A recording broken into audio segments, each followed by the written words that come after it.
I'm sorry, I'm Harper, the wife of Michael who works there. Could you please call my husband?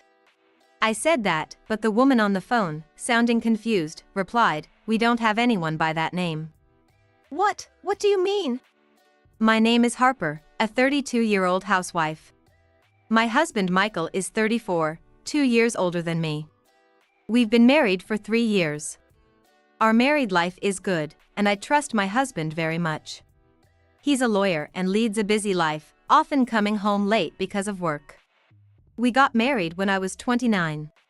When we were dating, our parents were strongly opposed to our marriage. That was because I was doing well in my career. They were also worried because I hadn't had good relationships with men until then. Harper always ends up with the wrong guys. But he's a lawyer. He has a stable job, he's older, and he's dependable. Even after meeting him, I just can't trust him. I didn't understand why my parents were against our marriage. But I wanted to trust my instincts. So, I went against my parents' opposition and married him. Michael welcomed me warmly, and we started living together right away. Since our parents were against it, we started our married life without a wedding ceremony. After getting married, Michael asked me to quit my full-time job, so I followed his advice and resigned. Since then, I've been working part-time, waiting for him to come home. Michael's work is really busy, often requiring him to stay overnight. Since our honeymoon phase, he's been working a lot, which was unexpected. I thought I could have a fun married life with my kind husband. Apparently, Michael often has clients far away and says he needs to stay overnight for work. At first, I simply believed his story, but I've started to feel lonely. I'm not one to overthink things, and I trust and love him wholeheartedly. I used to be very interested in his work and listen to his stories, but recently, there are more nights when he doesn't come home. While I feel proud of his competence, enduring the loneliness of being alone is tough. Although I have an optimistic side, I also prefer to have someone by my side. That's why during college, I was always with friends, actively participating in various club activities and mixers. I sometimes reminisce about how fun those times were. As an only child, I was raised with a lot of love from my parents. Having married against their wishes, I can't just go back to them saying I'm lonely now. To distract myself from the loneliness, I volunteer for shifts and overtime whenever available at my part-time job, trying to reduce my alone time. What? You're working late again? When I sometimes angrily call him, he coldly replies, "You know it's work. Stop being selfish." He used to be kinder. He used to make a lot of time for me. Unable to bear it, I sometimes sent a message on WhatsApp saying, "I'm lonely, I want you to come home soon. I'll cook a delicious meal, so just tell me when you'll be back." But he would say, "Stop bothering me with this, it's interfering with my work." Recently, his visits home have become very infrequent, only once a week or even once every 2 weeks. It's like he's on a long-term business trip. I'm incredibly lonely because of this. That's why I've been working almost full-time lately. When I come home, exhausted, I do the housework and then collapse into bed like a log. This has been my daily routine. When we were dating, Michael wasn't this busy. Why has he been so work-obsessed since we got married? I want him to be by my side more. But even if I feel that way alone, I have no choice but to endure it if he refuses my calls and messages. Unless there's something special, he doesn't contact me. One day, as usual, I was working late and got home late. Even though I stayed late at work, Michael doesn't come home, so when I get back, I'm alone. Feeling very lonely, I left the office and headed home. The apartment I live in is a 10-minute walk from the nearest station. It's in a residential area, but there are some parts without streetlights, which can be a bit scary. Some nearby houses have been demolished and the land is up for sale, making it look like the darkness has swallowed something. There's always a fear of not knowing what might jump out. So, I always walk quickly through that part. Lately, I've been thinking about buying a bicycle. You never know what might happen. And that day, my fear became reality. An incident happened. By the time I left the station, it was already past 10 p.m. I felt particularly exhausted that day. My job involves office work for an event planning company, but during busy times, I also help with setup and cleanup on site. It requires a lot of physical strength. Today, I was helping prepare for a large festival, carrying equipment and supplies, and running around to coordinate with the event staff. Because of that, my legs and body were extremely tired. Dragging my heavy legs, I felt a presence behind me. When I stopped, the presence also stopped, and when I started walking, it followed. After repeating this several times, I realized someone was following me. I need to run. But my legs were too heavy to move as I wanted. When I tried to run, my exhausted legs wouldn't cooperate. Sensing my sluggish movements, the person behind me quickly closed the distance. When I turned around in shock, a small person was raising something in the air. I instinctively knew I was about to be hit, so I protected my head with my left arm. A sharp pain shot through my elbow. I looked and saw a bat had struck my arm. Losing my balance, I fell to the ground. My bag scattered. The attacker raised the bat again, aiming to strike me. What should I do? If I'm hit again, I won't be able to bear it. In my panic, my hand touched my phone, which had fallen out of my bag. Desperately, I pressed the camera shutter. The flash, set to go off automatically at night, blinded the attacker. From the lock screen, I could quickly access the flashlight or camera, either of which would have helped. The important thing was to blind the attacker, even for a moment. That's when I realized the attacker was a woman. I had a feeling based on her build. As she got closer, I noticed a familiar scent. It was a mix of her shampoo and, for some reason, the same scent as my husband. Instinctively, I muttered, "Is that Michael's scent?" The woman threw the bat away and quickly ran off. The bat rolled on the ground. I sat there for a while, unable to move. My arm hurt intensely from the blow. Realizing the seriousness of the situation, I called the police with a trembling voice. As I sat there waiting, a police car and an ambulance arrived. The police assessed the situation and called for an ambulance. At the hospital, the doctor examined me and said, "This is definitely a fracture." A fracture? I was shocked. Had she hit me that hard? Normally, it would heal in a few days, but you might be a bit malnourished. Your bones seem weak. Make sure to get plenty of calcium and sunlight. He gave me some advice. The pain increased, so I was given a painkiller injection. My job is office work. Will that be okay? I asked. If you keep it in a cast, you'll be fine. But you might develop a fever, so stay in the hospital tonight and tomorrow. Reluctantly, I stayed in the hospital. It was late, and honestly, I was scared to go home alone. The next morning, I explained the situation to my company and got 3 days off. A fracture? That's serious. Given the circumstances, you need to rest. Take care. My boss said, surprised but understanding. However, due to accumulated fatigue, my fever didn't go down, and I ended up spending 4 days in the hospital. When I told my husband over the phone, he was concerned but didn't seem like he would come to pick me up. You got attacked on your way home? I wish I could come right away, but I'm swamped with work. But you're safe in the hospital. Just rest up. He sounded so busy when he said that. As he was about to hang up, I panicked and asked, So, when are you coming back? Just tell me that much. Idiot, I have a lot of cases piled up. I don't know until I get through them. I really can't talk now. I'm hanging up, and don't send any unnecessary messages. With that, he hung up, leaving me speechless. Lying in my hospital bed, suffering from a fever, I kept thinking, why is my husband so busy? When my fever went down a bit, I decided to call my husband's law firm. I probably took this action because I wasn't feeling well. In my feverish state, I somehow managed to search for and find the name of the law firm in the city. When I called, a woman answered, "Hello, this is the Stewart Law Firm." I'm sorry, I'm Harper Stewart, the wife of Michael who works there. Could you please call my husband? I said that, but the woman on the phone, sounding confused, replied, we don't have anyone by that name. What do you mean? I asked with a trembling voice. I mean, my husband works there. I'm his wife, I explained. The woman, in a lower voice, said, let's talk later. My name is Nova Stewart. I'll call you back, so please give me your number. Feeling a bit uneasy with her calm voice, I gave her my number.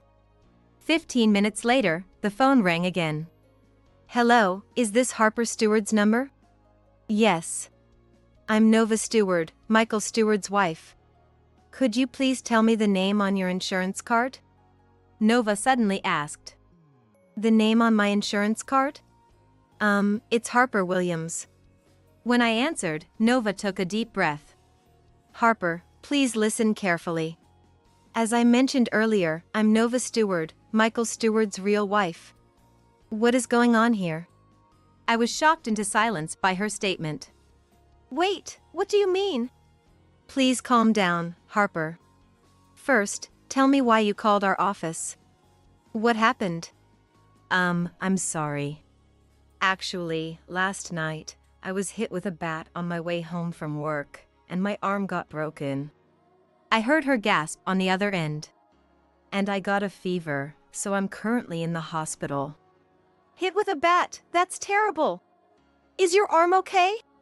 They said it would be fine if I keep it in a cast, but I'm also overworked and have a fever, so I'm hospitalized. Nova, are you saying my husband and yours have the same name?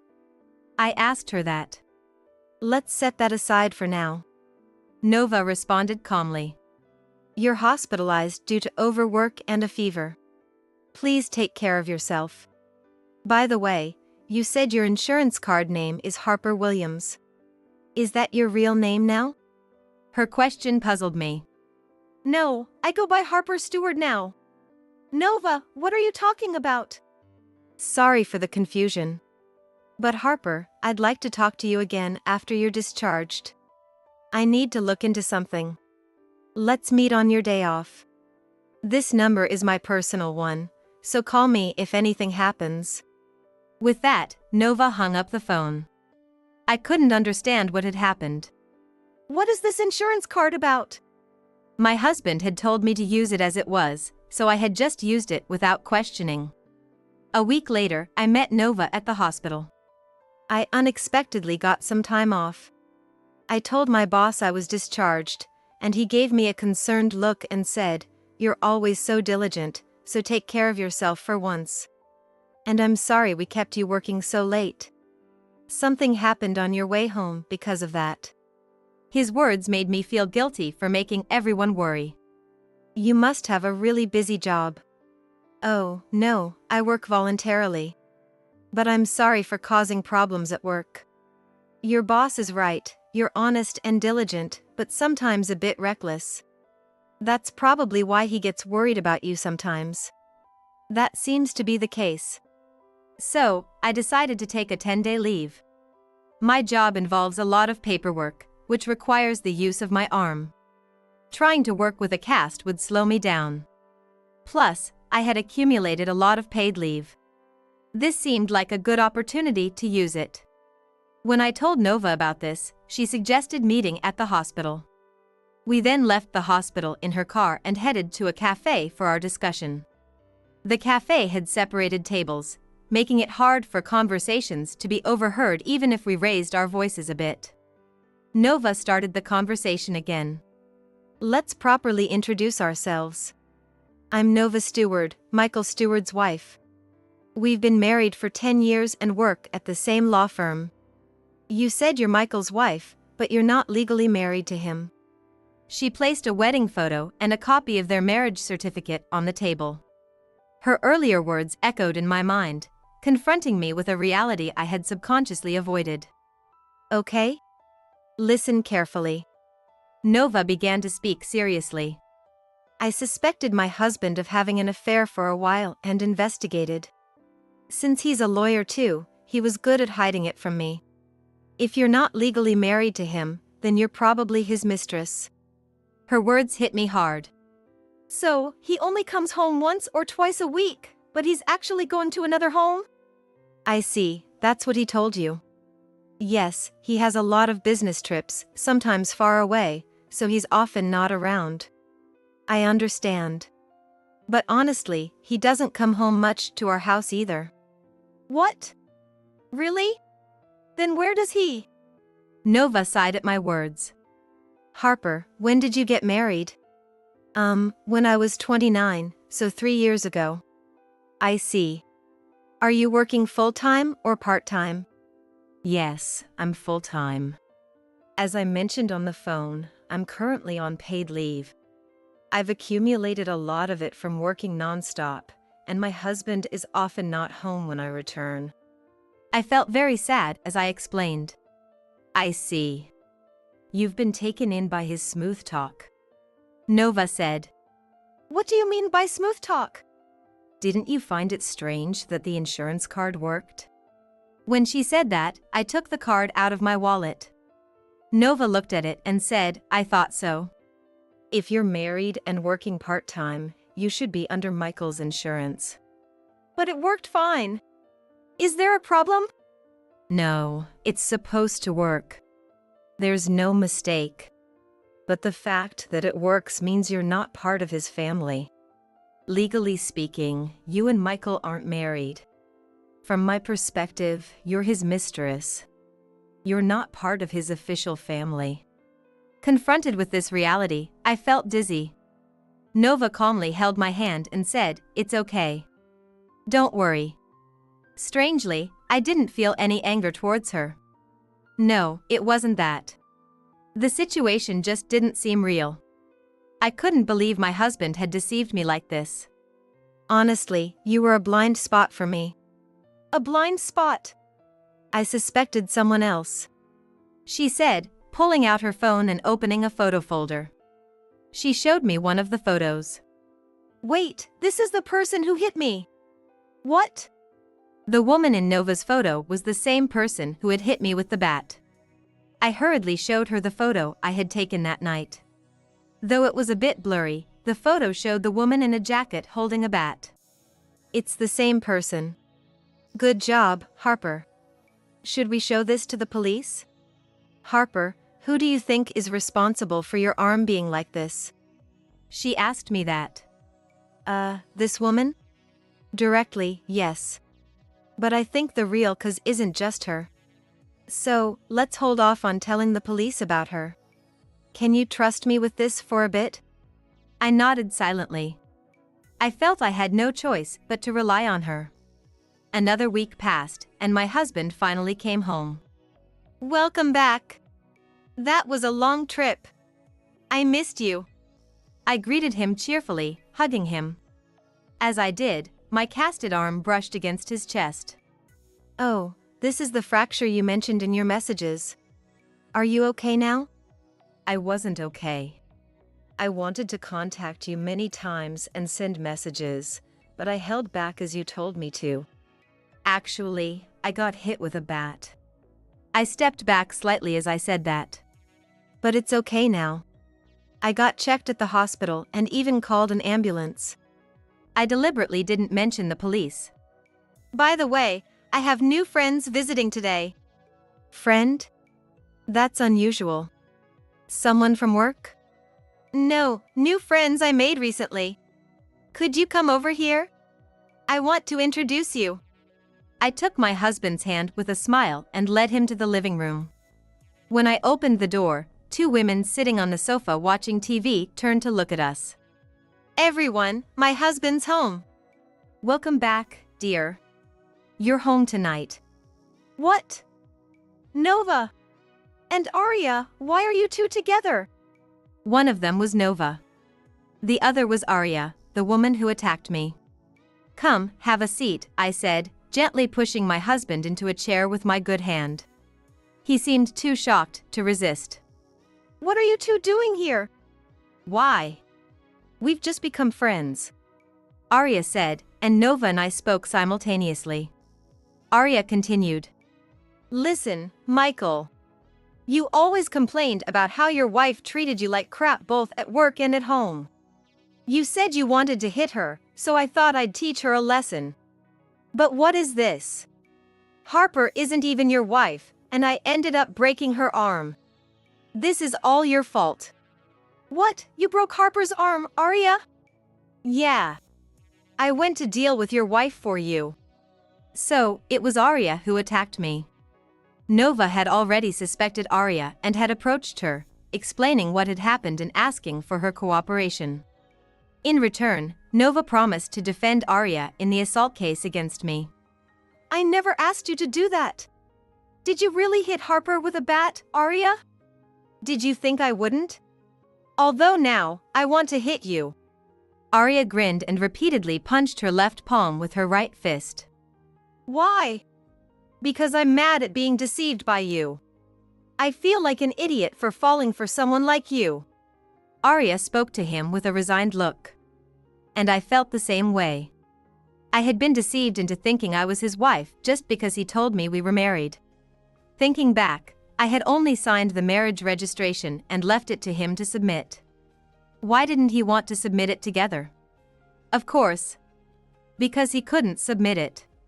We could never have gone together. I had been dreaming of being a couple with him, ignoring reality. That's why I didn't find it strange that the insurance card issue was off if I had investigated a bit. Your excuses don't matter, Nova said sharply to my trembling husband and the almost hitting Arya. Finding Harper provided all the evidence of your affairs. I've already told Dad everything. When she said that, my husband's face turned pale. That person must be important to him in some way. What, seriously? My husband exclaimed in shock. Yes, I gathered all the evidence and presented it to my father, who trusted you. And I've taken over the rights to the firm. So, as the new CEO, I'm announcing my first decision. Michael, you're fired. And I'll be reporting your actions to the Bar Association. What are you saying? Exactly what you heard. That firm belonged to my father. You were working there as the future head, but employing someone who commits such heinous acts would damage the firm's reputation. There's no way my father would want me to stay with someone like you. So, you're going to sign this as well. Nova placed a divorce paper on the table in front of him. Seeing this, I also spoke up. Michael, you never even submitted our marriage certificate, right? He looked up. Cold sweat dripping from his forehead. Well, you never asked about it. That doesn't give you the right to deceive women everywhere. Nova, this guy works in law, doesn't he? Yes, Arya, it's truly shameful for a colleague. Watching him squirm in front of the two women made me feel so pity. And every time I saw him looking so pathetic, I felt ashamed of myself for being fooled by a man like him. Had I really wasted all this time worrying about and waiting for such a man? As these thoughts crossed my mind, Arya's voice reached my ears. Nova, can I give him a good punch? Well, let's think about it. If you hit him again, it'll just cause more problems. But you'll defend me, right? Arya grinned. Maybe that would work out. Nova replied, and they both laughed. Stop it, please. My husband cried out. What? Did you think I was going to punch you? Arya pulled something out. It was a red and yellow can. Slightly bulging. Nova whispered to me. Listen, Harper. As soon as Arya throws that can at him, we need to leave. What? While we were talking, Arya turned to my husband and said, "This is a thank you for everything," and threw the bulging can at him with all her might. The can hit him and fell to the ground. Let's go, Nova commanded, and we rushed to the door. As we were about to close the door, we heard a loud scream from inside. We quickly shut the door. What did Arya throw? Wow, that worked. It was expensive, but worth it, Nova said, unable to stop laughing. Really, I'm glad it worked. What did you throw? Oh, that? It's called surströmming, the world's stinkiest canned fish. I always wanted to try it. Never thought I'd throw it at him, though. But you made sure it would explode by leaving it at room temperature, right? Nova asked Arya through her laughter. That must be why Nova told me to send my stuff to my parents' place beforehand. This room will be uninhabitable for at least a month. Hearing the word contaminated, I couldn't help but laugh from the depths of my belly. Images of my husband trying to maintain his dignity flashed through my mind and vanished. So, Nova, I'm going to call the police now. Support me, okay? Sure. We need to discuss whether to press charges, and you'll join us, Harper. Nova said.